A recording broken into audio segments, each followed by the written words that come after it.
سنن ترمذی کی روایت ہے اور شیخ البانی رحمہ اللہ نے صحیح قرار دیا ہے، صحیح سند سے حدیث ہے۔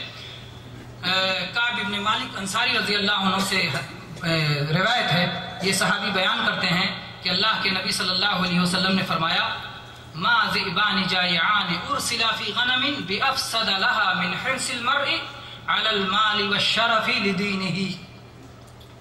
دو بھوکے بھیڑیے اگر کسی بکری کے ریوڑ میں چھوڑ دیے جائیں تو وہ اس بکری کے ریوڑ میں اتنی تباہی نہیں پھیلائیں گے جتنی تباہی مال کی لالچ اور جاہ و منصب کی لالچ ایک انسان کے دین میں پیدا کر دیتی ہے۔ اب آپ سوچیں کہ کتنی تاکید ہے اسی۔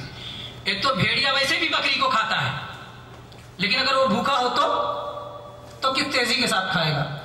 اور پھر بھوکا بھیڑیا اگر بکری تلاش کرنا پڑے تو شاید کچھ وقت لگے، لیکن اگر ایک جگہ بکریوں کا ریوڑ ہو، پوری بکریاں اکٹھا جمع ہیں اور اس میں لا کے بھوکے بھیڑیوں کو چھوڑا جاتا ہے تو کتنی تباہی پھیلائے گا، کتنی تباہی پھیلائے گا۔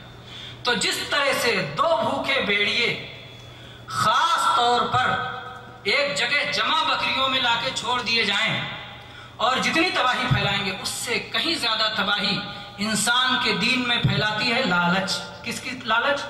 مال کی لالچ اور جاہ اور منصب کی لالچ۔